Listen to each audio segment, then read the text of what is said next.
اپنے پچھلے خطاب کے سلسلے کو آگے بڑھاتے ہوئے آج ہم عزیز مصر کی بیوی کا تذکرہ کریں گے۔ السلام علیکم، میرا نام ہے وسیم احمد آفریدی اور آپ دیکھ رہے ہیں اپنا چینل فہم القرآن۔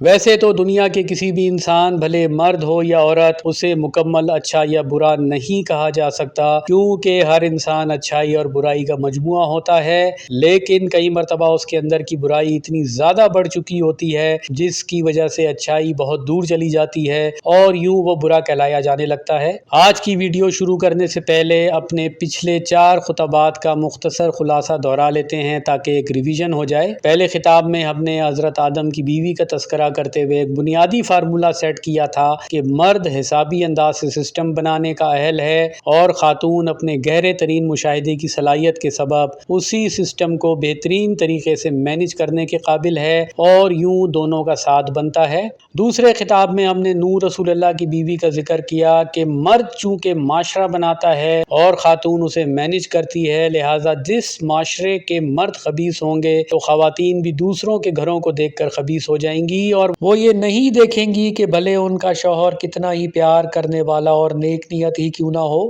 تیسرے خطاب میں ہم نے لوط رسول اللہ کی بیوی کا تذکرہ کیا۔ جس وقت عورت کو یہ محسوس ہو کہ اس کی کاوشوں کے نتیجے میں اسے مطلوبہ نتائج نہیں مل رہے تو وہ ہمیشہ گھر میں عورت راج قائم کرتے ہوئے شوہر کو رن مرید بنانے کی کوشش کرتی ہے، اور جس گھر میں عورتیں فیصلے کریں وہ ویسے ہی تباہی کا شکار ہو جاتے ہیں، کیونکہ عورت کا کام مرد کے بنائے ہوئے سسٹم کو مینج کرنا ہے، نہ کہ از خود سسٹم بنانا۔ اور یہی ناکام کوشش حضرت لوط رسول اللہ کی بیوی نے کی، جس کی وجہ سے بالآخر وہ بھی عذاب سے دوچار ہوئی۔ چوتھے خطاب میں اللہ تعالیٰ نے حضرت ابراہیم رسول اللہ کی بیوی کی مثال دیتے ہوئے ہمیں رہنمائی دی کہ جس وقت عورت کی پرسیپشن مکمل الٹ جائے اور وہ اپنے شوہر کو رن مرید بنانے میں ناکام ہو رہی ہو تو وہ زندگی کے ہر معاملے میں ہر وقت صرف برائی ڈھونڈتی ہے، اور یہی حضرت ابراہیم رسول اللہ کی بیوی نے کیا۔ جس وقت 2 فرشتے حضرت ابراہیم رسول اللہ کے گھر 2 خبریں لے کر آئے تو اس عورت نے اچھی خبر پر منفی رد عمل دیا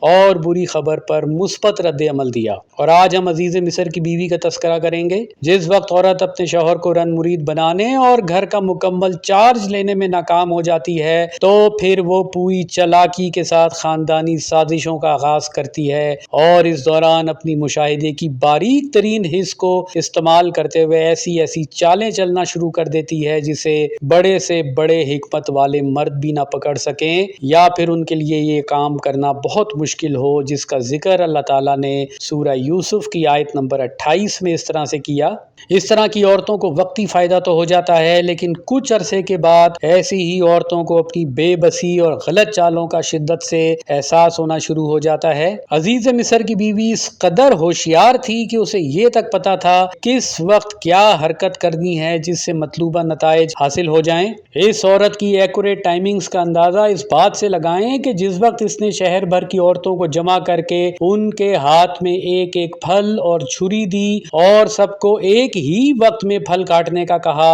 اور جس وقت ان عورتوں نے اپنے اپنے پھلوں پر چھری چلائی، اور جس وقت عزیز مصر کی بیوی نے نوٹ کیا کہ اب ہر کسی کی چھری پھل کے درمیان میں پہنچ چکی ہے اور چھری کا مومنٹم بن گیا ہے، تو اسی وقت اس نے حضرت یوسف کو اندر آنے کا حکم دیا۔ معاملہ کچھ یوں بنا کہ ان عورتوں کے ہاتھوں کی چھریوں کا مومنٹم پہلے ہی بنا ہوا تھا، اور جس وقت انہوں نے حضرت یوسف کو دیکھا تو ان کا دھیان ایک دم سے پھل کاٹنے کی طرف سے ہٹا اور چھریاں اپنی رفتار برقرار رکھتے ہوئے پھلوں کو پار کرتی ہوئی سب کے ہاتھوں پر لگی، اور یوں سب کے ہاتھ ایک وقت میں زخمی ہو گئے۔ اور یہ تھی عزیز مصر کی بیوی کی چالاکی اور بر وقت پلاننگ کا معیار۔ اب اس مقام پر ایک اہم ترین نقطہ بھی واضح کر لیتے ہیں کہ جس وقت ان عورتوں نے حضرت یوسف کو دیکھا تو وہ بول اٹھی کہ یہ تو کوئی بزرگ نما فرشتہ ہے، یعنی ان عورتوں نے حضرت یوسف کے بارے میں کوئی منفی رائے نہ دی تھی بلکہ ان کی پاکیزگی کی تعریف کی تھی۔ لیکن عزیز مصر کی بیوی کی چالاکی چیک کریں کہ اس نے فوراً بھانپ لیا کہ ان عورتوں کے دل میں تو حضرت یوسف کے لیے عزت پیدا ہو گئی ہے، لیکن اس نے ہمت نہ ہاری اور فوراً پینترا بدلتے ہوئے انتہائی بے شرمی کے ساتھ کہا کہ دیکھ لیا، یہ ہے وہ شخص جس کے معاملے میں تم مجھ پر باتیں بناتی تھی، بے شک میں نے اسے رجھانے کی کوشش کی تھی مگر یہ بچ نکلا، اگر یہ میرا کہنا نہ مانے گا تو قید کر دیا جائے گا اور بہت ذلیل و خوار ہوگا۔ اور یوں اس عورت نے سارے شہر کی عورتوں کے ذہن تبدیل کرتے ہوئے ایک ذہن سازی کی اور وہ عورتیں بھی حضرت یوسف کے پیچھے پڑ گئیں۔ آج ہمارے معاشرے کی زیادہ تر خواتین میں بھی یہ نفسیاتی بیماری پائی جاتی ہے کہ اپنے مطلب کی خاطر فوری طور پر اپنا بیان بدل لینے میں بھی ماہر ہو چکی ہیں تاکہ وقتی فائدہ اٹھایا جا سکے، یا پھر مقصد یہ ہوتا ہے کہ دوسروں کی ہمدردیاں حاصل کرنے کے لیے صورتحال کو اپنے حساب سے گھما پھرا کر پیش کرنا۔ بہرکیف حضرت یوسف نے جب یہ معاملہ دیکھا تو انہوں نے بھی اپنے رب کا ساتھ نہ چھوڑا، لہٰذا مرد حضرات کے لیے بھی رہنمائی ہے کہ اگر وہ حق بات پر ہیں تو عورتوں کے کہنے میں آ کر اپنے موقف سے نہ پھریں، جس کا ذکر اللہ تعالیٰ نے صرف شوہر بیوی کے رشتے میں ہی نہیں بلکہ ہر رشتے کے لیے سورہ الانعام کی آیت نمبر 152 میں اس طرح سے رہنمائی دی، کیونکہ روز آخر کوئی بھی انسان کسی دوسرے انسان کا بوجھ نہ اٹھا سکے گا۔ مزید یہ کہ حق بات وہ ہوتی ہے جو کسی بھی صورتحال کو باریک بینی سے پرکھتے ہوئے ریئلٹی بیسڈ ہو، جس کی شہادت بھی قائم کی جا سکے، جیسا کہ حضرت یوسف کے معاملے میں ہوا، جبکہ منافقت اور جھوٹ کی بنیاد محض خیالی اور ہوائی دنیا ہوتی ہے جس کا مقصد وقتی طور پر اپنی ناجائز بات منوانا ہوتا ہے، جیسا کہ عزیز مصر کی بیوی نے فضول بیان جاری کر دیا تھا۔ اس عورت کی اور بھی دو بڑی خرابیاں اللہ تعالیٰ نے نمایاں کی ہیں۔ ایک تو یہ کہ اس نے صرف اپنی پوزیشن صاف کرنے کے لیے گھر سے باہر بات نکال کر سارے شہر میں پھیلا دی، حالانکہ اس کی کوئی ضرورت نہ تھی، اور اس عورت نے یہ سب چکر صرف اس وجہ سے چلایا تھا تاکہ اپنے شوہر کو زیر کر سکے، کیونکہ حضرت یوسف کی بجائے وہ خود قصوروار ثابت ہو گئی تھی اور یہ شکست اسے منظور نہ تھی۔ اس چلاک عورت کی بدلہ لینے کی ضد صرف یہیں پر ختم نہ ہوئی بلکہ اس نے عجیب چکر چلا کر بے قصور حضرت یوسف کو ہی جیل بھجوا دیا۔ اب اس مقام پر ایک اہم ترین نقطہ بھی ڈسکس کر لیتے ہیں کہ سورہ یوسف کی آیت نمبر 35 میں اللہ تعالیٰ نے تفصیل نہیں بتائی کہ آخر وہ کیا مصلحت تھی جس کی وجہ سے بے قصور حضرت یوسف کو ہی جیل میں ڈال دیا گیا، اور اس کی وجہ یہ ہے کہ ہم غور و فکر کریں تاکہ ہمیں عورت کی نفسیات کا اندازہ ہو۔ معاملہ کچھ یوں بنا کہ اس عورت نے جس وقت سارے شہر میں بات پھیلا دی تو اس وقت عزیز مصر کی اپنی عزت خطرے میں پڑ گئی، اور اسی بات کا اس نے فائدہ اٹھاتے ہوئے اپنے شوہر کو بلیک میل کیا کہ اگر وہ یوسف کو جیل میں نہ ڈالے گا تو یہ معاملہ پہلے ہی شہر میں پھیل چکا ہے، لہٰذا کہیں ایسا نہ ہو کہ یہ بادشاہ مصر تک پہنچ جائے اور یوں عزیز مصر کی عزت کے ساتھ ساتھ اس کی نوکری بھی خطرے میں پڑ جائے، اور یوں حضرت یوسف سال ہر سال تک جیل میں رہے۔ آج ہمارے معاشرے کی زیادہ تر خواتین بھی اسی مرض میں مبتلا ہیں، یعنی گھر کی بات گھر سے باہر نکالنا، خاندانی سازشیں کرنا اور گہری چالیں چلاتے ہوئے شوہر کو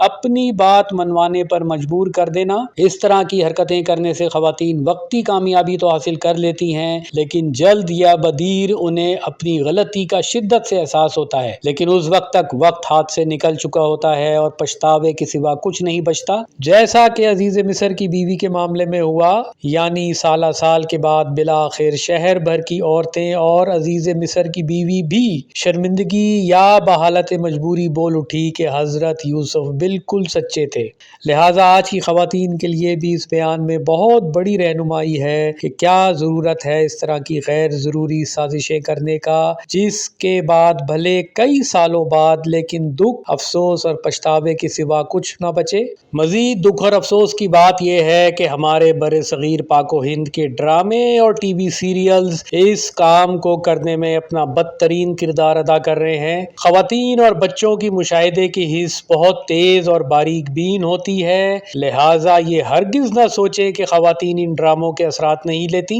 بلکہ انہیں یہی لگتا ہے گویا پورا معاشرہ اسی ڈگر پر چل رہا ہے، جبکہ سورہ التحریم کی آیات نمبر 3-4 میں بھی اللہ تعالیٰ نے پوری دنیا کی خواتین کو بھرپور رہنمائی دی ہے کہ گھروں کی بات گھر سے باہر نہیں نکالنی ہے، نیز شوہر کے خلاف پلاننگ کرنے کا بھی کوئی فائدہ نہیں ہے۔ جہاں تک بچوں کی پرورش کا تعلق ہے تو اس حوالے سے آپ اوپر دیے گئے لنک پر کلک کر کے ویڈیو دیکھ سکتے ہیں۔ ہمارا آج کا خطاب اختتام پذیر ہوتا ہے اور اپنے اگلے خطاب میں ہم سبا کی ملکہ کا ذکر کریں گے۔ اس وقت تک آپ سب پر سلامتی ہو۔